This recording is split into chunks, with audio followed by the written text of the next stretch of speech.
Guys কথা বলবো বাংলার প্রথম সাই-ফাই জনের মুভি বুমেরাংয়ের টিজার নিয়ে, যাতে অভিনয় করছেন সুপারস্টার জিৎ, রুক্মিণী মৈত্র, রজতাভ দত্ত, খরাজ মুখার্জি, অম্বরীশ এবং সৌরভ। কেমন হলো এই টিজারটা, কতটা জমাটি হলো, সেটাই থাকবে আজকের ভিডিওর বিষয়বস্তু। তার আগে আমি মিঠুন তোমাদের সবাইকে স্বাগত জানাই তোমাদের নিজস্ব চ্যানেল মিঠুন মুভি জাদুর প্ল্যাটফর্মে। গুরুজনদের জানাই আমার প্রণাম, ছোটদের জানাই আন্তরিক ভালোবাসা। সঙ্গে থাকো, দেখতে থাকো।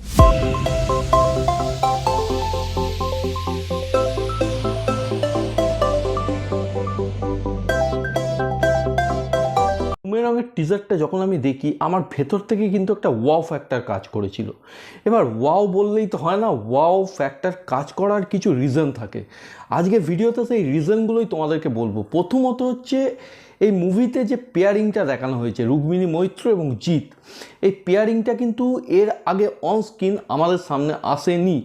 রুক্মিণী মৈত্র অবশ্যই জিতের সঙ্গে কাজ করেছিল সুইজারল্যান্ড মুভিতে, কিন্তু সেইখানে জিৎ অ্যাজ এ প্রডিউসার হিসেবে ছিলেন। সুতরাং এইটা যে একটা ফ্রেশ নিউ পেয়ারিং, সেটা নিয়ে কিন্তু আর কোনো দ্বিমত থাকতে পারে না। সৌভিক কুণ্ডু কিন্তু জিতের সঙ্গে প্রথমবার কাজ করছেন। এর আগেও কিন্তু সৌভিক কুণ্ডু জিতের ব্যানারে কাজ করেছিলেন, সেখানেও কিন্তু জিৎ অ্যাজ এ প্রডিউসার হিসেবে ছিলেন। সেই মুভিটার নাম ছিল আয় খুকু আয়। এবার বলি, সৌভিক কুণ্ডুর মুভিতে ক্লাস এবং মাসের একটা অদ্ভুত মেলবন্ধন থাকে, দুটোকে খুব ব্যালেন্স করে থাকে। কিন্তু যখনই তার মুভিতে জিৎ থাকবে না, সেইখানে ক্লাসের চেয়ে মাসের পাল্লাটা একটু হলেও ভারী করতে হবে, কারণ জিৎ কিন্তু অবশ্যই বরাবরই কিন্তু মাস মুভিতে বিলিভ করেন, এবং এই বুমেরাংয়ের ক্ষেত্রেও কিন্তু সেটা হয়েছে। তবে বুমেরাংয়ের সব থেকে যেটা হাই পয়েন্ট, সেটা হচ্ছে বুমেরাংয়ের যে জোন, সাই-ফাই জোনের মুভি বাংলায়, এখানে জিৎ দাঁড়িয়ে এই অকল্পনীয় স্বপ্নটাকে সত্যি করে দেখিয়েছে। এই মুভির যদি বাজেটের কথা বলি, মুভির বাজেট কিন্তু 4 কোটি টাকারও কম, কিন্তু টিজারে যেরকম মেকিং আমি দেখলাম, যে স্কেল দেখলাম, যে এক্সিকিউশন লেভেল দেখলাম, যে ভিএফএক্সের কাজ দেখলাম, বিলিভ মি জাস্ট একটা ফাটাফাটি ভাইব আমার কিন্তু ভেতরে কাজ করেছে বন্ধুরা। তবে হ্যাঁ, কিছু জায়গায় ভিএফএক্সের আমার প্রবলেম লেগেছে, সেগুলো আমি অবশ্যই এন্ডে ডিসকাস করব। তবে বন্ধুরা, এই যে প্রবলেমের জায়গাটা বললাম না, এই প্রবলেমটা কিন্তু যখন আমরা বড় পর্দায় মুভিটি দেখতে যাব, সেটা কিন্তু মাথায় নিয়ে গেলে হবে না। এটা মাথায় রাখতে হবে, এই রকম জোনের মুভি জিৎ একটা আমাদের সামনে আনছেন। এবং বেঙ্গলি ফিল্ম ইন্ডাস্ট্রির ক্ষেত্রেও এই এক্সপেরিমেন্টটা কিন্তু নতুন। সুতরাং এই এক্সপেরিমেন্টটাকে আমাদের সকলের কিন্তু সাপোর্ট করতে হবে, তবেই গিয়ে কিন্তু বেঙ্গলি ফিল্ম ইন্ডাস্ট্রি কোথাও গিয়ে সার্ভাইভ করবে, কোথাও গিয়ে একটা নিউ জোনে এন্ট্রি করবে। কারণ কোনো ইন্ডাস্ট্রি তখনই সার্ভাইভ করে যখন সেই ইন্ডাস্ট্রি থেকে যে প্রোডাক্টগুলো বেরোয়, তার মধ্যে একটা নতুনত্বের ছোঁয়া থাকে। সুতরাং এটা আমি জোর গলায় বলতে পারি, এই যে কনসেপ্টটা জিদ্দা নিয়ে আসছেন, সেটা অবশ্যই একটা নতুন কনসেপ্ট। এখানে আমরা রুক্মিণী মৈত্রকে আমরা দুটো ভূমিকাতে দেখতে পাচ্ছি, একটা হচ্ছে হিরোইন আর একটা হচ্ছে রোবট।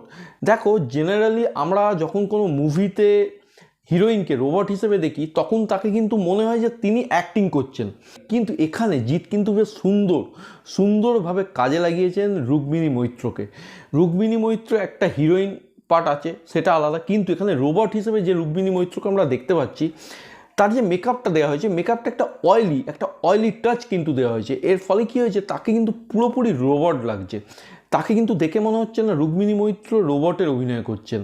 তো এই জিনিসটা কিন্তু মনে হচ্ছে না, যেটা কয়েকদিন আগে তেরি বাতোं में ऐसा उलझा जिया এই মুভিতে কৃতি সাননকে দেখে আমার মনে হয়েছিল। তবে বাতোं में उलझा जियाর প্রসঙ্গে একটা কথা বলি, অনেকে একটা অ্যালিগেশন দিয়েছিল জিতের ওপর, যে শহীদ কাপুরের ওই মুভিটির থেকে গল্প নাকি জিৎ চুরি করেছে। এবার তোমরা একটা খুব জেনারেল জিনিস ভাবো বন্ধুরা, তেরি বাতোं में उलझा जिया এই মুভিটি 2 মাস আগে মুক্তি পেয়েছে, এবং জিতের মুভির টিজার এসছে নববর্ষের দিন। তো 2 মাসের মধ্যে জিৎ কী করে সেই গল্প চুরি করে গল্পটাকে একটা বেঙ্গলিতে অ্যাডাপ্ট করলো, স্টার কাস্ট ফাইনাল করে টিজার প্রেজেন্ট করলো।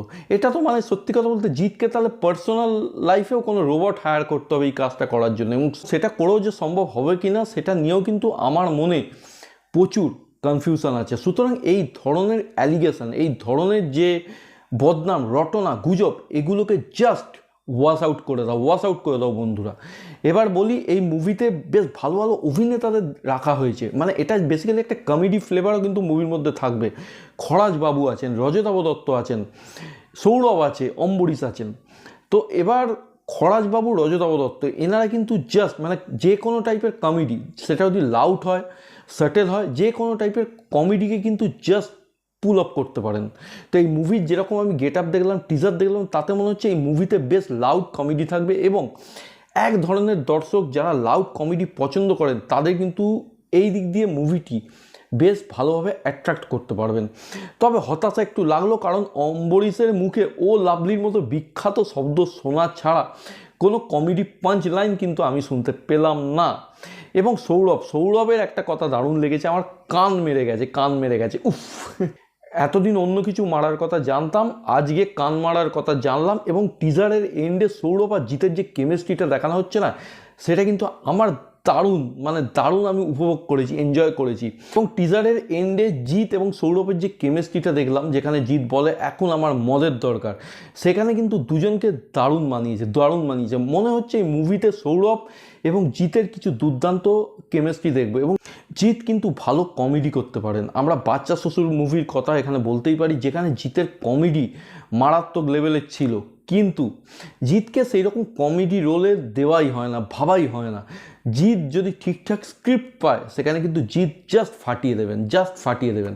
আশা করবো এই মুভিতে জিতের অন্য একটা অবতার দেখবো। তবে এই মুভিতে কিন্তু অ্যাকশানও রাখা হয়েছে, কারণ সুপারস্টার জিতের যেখানে এন্ট্রি, সেখানে তো দুর্দান্ত কিছু ফাটাফাটি ফাইট সিন থাকবে। সুতরাং এই মুভিতে অ্যাকশান দৃশ্য যে রাখা হয়েছে, তার গ্লিমসও কিন্তু আমরা দেখতে পাচ্ছি। এবং সব থেকে ইন্টারেস্টিং ব্যাপার হচ্ছে সেই বাইকটা, সুপার বাইক, যেটা নিয়ে কিন্তু এতদিন ধরে আমরা প্রচুর আলোচনা, তর্ক বিতর্ক একদম তোলপাড় করে দিয়েছি। সেই বাইকটা এই মুভিতে দেখানো হয়েছে ফাইনালি। এবং সেই বাইকে যখন জিতকে আমরা দেখছি টিজারের স্টার্টিংয়েই, জাস্ট একদম মাখো পুরো জাস্ট চিনি দিয়ে চা, ফু দিয়ে খা, এইরকম ফিলিংস আমার চলে এসছে। সুতরাং যদি পজিটিভ দিকের কথা বলি, প্রচুর পজিটিভ দিক কিন্তু টিজারের মধ্যে আমরা দেখতে পেয়েছি। ফিউচারিস্টিক মোবাইল দেখতে পেয়েছি, রুক্মিণী জিতের ভালো কেমিস্ট্রি দেখতে পেয়েছি, রজতাভ দত্ত, খরাজ, অম্বরীশ এবং সৌরভের মতো ভালো পারফর্মারকে দেখতে পেয়েছি। তবে খারাপ একটু আমার লেগেছে, ভিএফএক্সের কাজেই খারাপ লেগেছে। একটা জায়গা আছে যেখানে রুক্মিণী মৈত্র দেয়ালের ওপর দিয়ে উঠে হামাগুড়ি দিয়ে হাঁটছেন, সেখানে ভিএফএক্সটা আমার একটু কাঁচা লেগেছে। এটাকে যদি আমি ইগনোরও করি, তো আর ভিএফএক্সের কোথাও কোনো ত্রুটি আমার অন্তত চোখে পড়েনি। এবং end of the day Jeet কিন্তু একজন অ্যাক্টার হওয়ার সাথে সাথে একজন প্রডিউসার।